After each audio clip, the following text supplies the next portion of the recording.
Hi friends, welcome to our channel. இன்னைக்கு நம்ம என்ன செய்ய போறோம்னா கிராமத்து ஸ்டைலில் சிக்கன் குழம்பு எப்படி செய்யலாம் பார்க்கலாம் வாங்க. நான் ஆல்ரெடி 1/4 கிலோ சிக்கன் வாங்கி அதை நல்லா மஞ்சத்தூள் உப்பெல்லாம் போட்டு கழுவி வச்சிருக்கேன். அதை இப்போ எடுத்து ஒரு பவுலில் போட்டுக்கலாம். இப்போ இதில் வந்து 1/4 டீஸ்பூன் மஞ்சள் தூள்,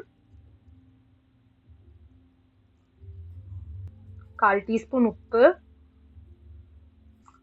1 டீஸ்பூன் மிளகாய் தூள், 1/2 டேபிள் ஸ்பூன் தயிர்,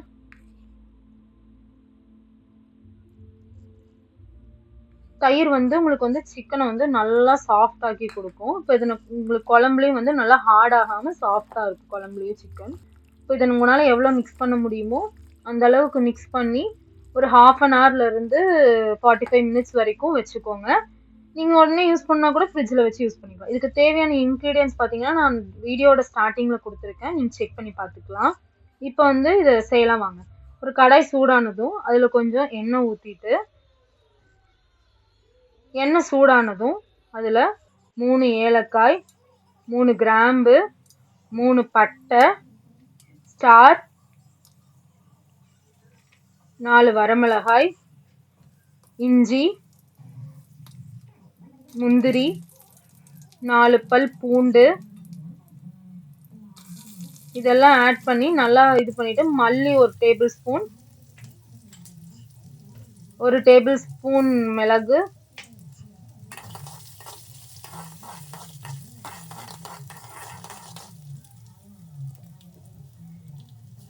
1 டேபிள் ஸ்பூன் சோம்பு, 1 டேபிள் ஸ்பூன் ஜீரகம்,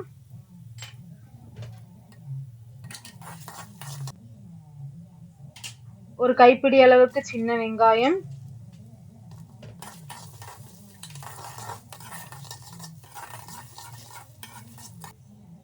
1 கைப்பிடி அளவுக்கு கருவேப்பிலை.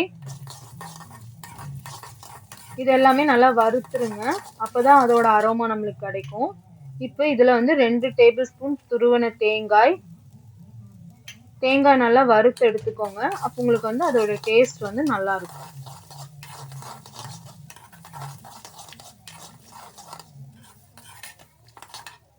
இப்போ இது ஆறின உடனே இதை ஒரு மிக்ஸி ஜாருக்கு மாற்றிக்கலாம். இப்போ இதை வந்து நல்லா ஒரு ஃபைன் பேஸ்ட்டாக அரைச்சி எடுத்துக்கலாம். நம்ம நல்லா அரைஞ்சதுன்னா உங்களுக்கு அந்த குழம்புக்கு நல்லா இருக்கும்.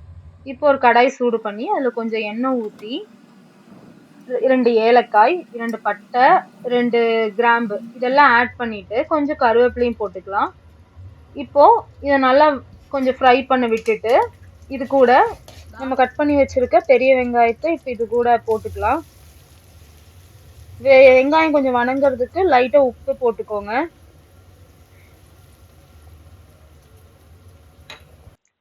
இப்போ வெங்காயம் வந்து நல்லா ஒரு கண்ணாடி பதத்துக்கு வர்ற வரைக்கும் நீங்க வதக்குனீங்கன்னா போதும். இப்போ இந்த மாதிரி கண்ணாடி பதத்துக்கு வந்தோடனே நம்ம ஆல்ரெடி நறுக்கி வச்சிருக்க பெரிய ஒரு சைஸ் தக்காளி ஒன்று எடுத்து போட்டு அதை வந்து நல்லா மசிச்சு விட்டுக்கோங்க. உங்களால் எவ்வளோ மசிக்க முடியுமோ அந்த அளவுக்கு மசிச்சு விட்டுட்டு அதுலேருந்து எண்ணெய் பிரிஞ்சு வர டைமில் நம்ம ஆல்ரெடி செஞ்சு வச்சுருக்க சிக்கன் எடுத்து இதில் போட்டு சிக்கனை நல்லா மிக்ஸ் பண்ணிக்கோங்க. அதில் வந்து நீங்கள் நல்லா 5 மினிட்ஸ் மிக்ஸ் பண்ணிங்கன்னா அதுலேருந்து எண்ணெய் பிரிஞ்சு வரும். இந்த மாதிரி எண்ணெய் பிரிஞ்சு வந்தோடனே நம்ம ஆல்ரெடி அரைச்சி வச்சுருக்க பேஸ்ட் எடுத்து இது இன்க்ளூட் பண்ணிக்கலாம்.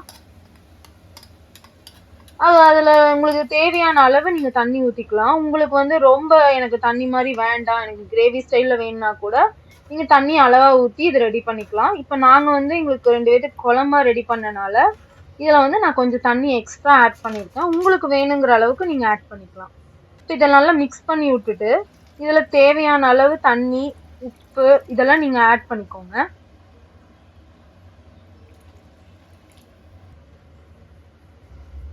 இதை வந்து நீங்கள் வந்து மீடியம் ஃப்ளேமில் ஒரு 10 to 15 மினிட்ஸ் வரைக்கும் நல்லா க்ளோஸ் பண்ணி நல்லா கொதிக்க விட்டுருங்க.